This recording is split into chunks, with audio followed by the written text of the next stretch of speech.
morning, sisters. James Charles here in Albany, New York, my hometown. I'm here for a few days before I have some other traveling to do. This morning, we're actually doing something really, really special. You guys all know my best friend Anthony that I sing with and his older brother Lewis that works with me every single day. Yeah, hi Lewis. You all know Lewis. Lewis and Anthony's father, Mr. Garjula, was definitely like a second parent to me growing up. I was so close to their family. And Mr. G is actually a teacher at a local elementary school called Arbor Hill. Lewis has always told me how the kids are such a huge fan of me, which means the absolute world. This year, Arbor Hill, the theme for all the kids to learn about is kindness. So this morning we're gonna go in, surprise the kids, talk a little bit about my career, what is going on with them, kindness, and so much more. So let's head over.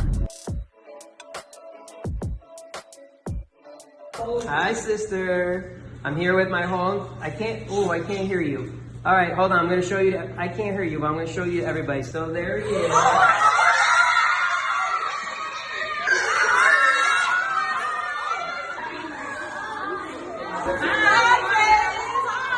Hold on, listen. I can't really hear him very well. So I'm gonna count to 3 and really loud. I want you to be, hi sisters. So we have to do it all together, right? 1, 2, 3.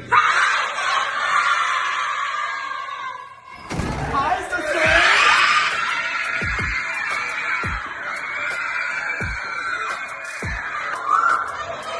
Thank you, Mr. G. Hi, you guys. Nice to meet everybody.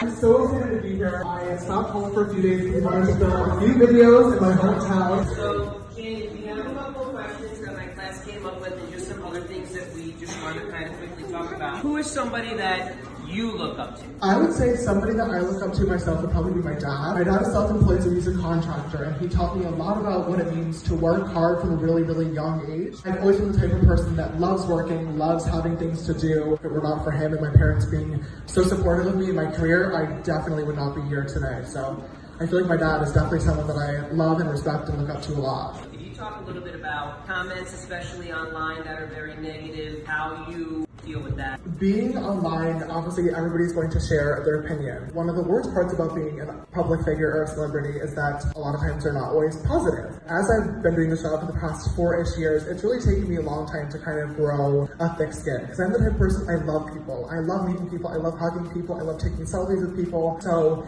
being online, kind of having to learn like, not everybody is going to like you. It was really, really tough for me to kind of like accept that and be willing to understand that. And it was definitely hard at first, but over the past few years, it's gotten a lot easier to just kind of ignore it. I've had to really teach myself that that says so much more about them than it says about you. I have amazing people and friends around me, and it's more important to focus on the positivity and the love rather than the few people that are being negative. Talk a little bit about your experience with the education. Talk a little bit about how working hard for the amount of years that you worked was able to afford you to do what you were able to do. Education is obviously extremely, extremely important. I definitely would not be here today if it were not for the school that I was able to attend and for everybody that was there supporting me. I went to Bethlehem, which is obviously right around the corner, you guys all know. I really, really enjoyed it. I was a super, super hardworking student, and I knew that I wanted to do something important and business related with my life, but I didn't exactly know what. Growing up, I took school very, very seriously. I attended every single day unless I was literally like sick at home, like crying. I always went to school because I was excited to learn. I ended up graduating early in my senior year to move out to LA because I was already working full time. Building relationships with your teachers and administrators is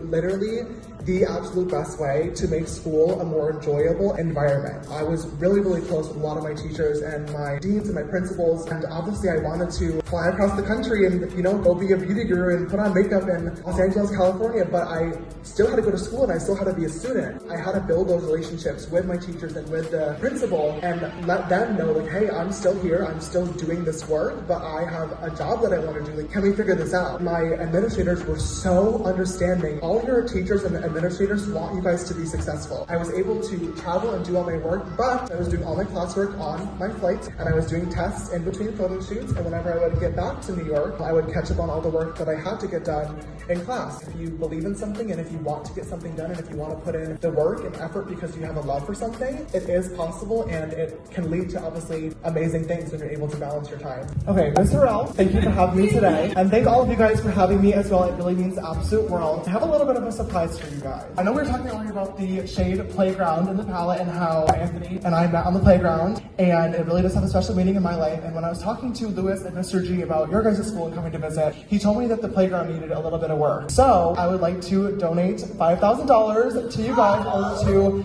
fix the playground, because it's really important for students to be able to play and have a good time whilst being educated. So this is a little gift from me to Arbor Hill.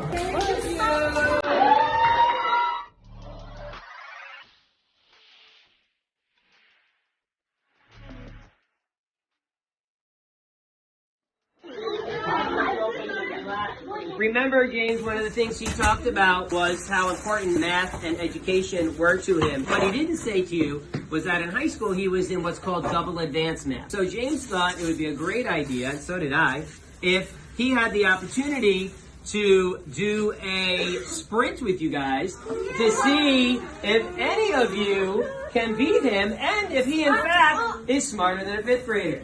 So let's explain to James the rules quick. I say ready, set, go. You turn it over. Hey, no cheating. You turn. Wait, how old are you guys? Like 11, right? Yeah. 10. Okay, so it's been 10 years since I've been in 5th grade. Okay, so I hope that you all do beat me, but you're all going down, so. Ready. I'm scared! Set, go. Oh my god, I got the first one wrong.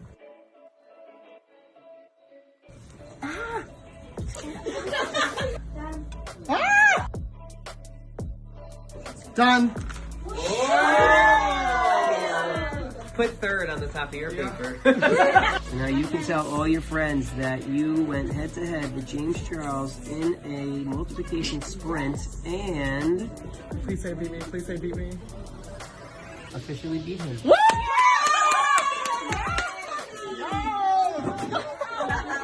That is everything. Good job. All right, you guys, well, that completes our day here at Arbor Hill Elementary School in Albany, New York. Thank you guys all so much for having me. It's been so much fun. They're all equipped in their sisters apparel, which of course you guys can shop for at sisters-apparel.com. But for now, I have some work to do, and these guys have to go back to class. So, thank you guys. I love you, and bye!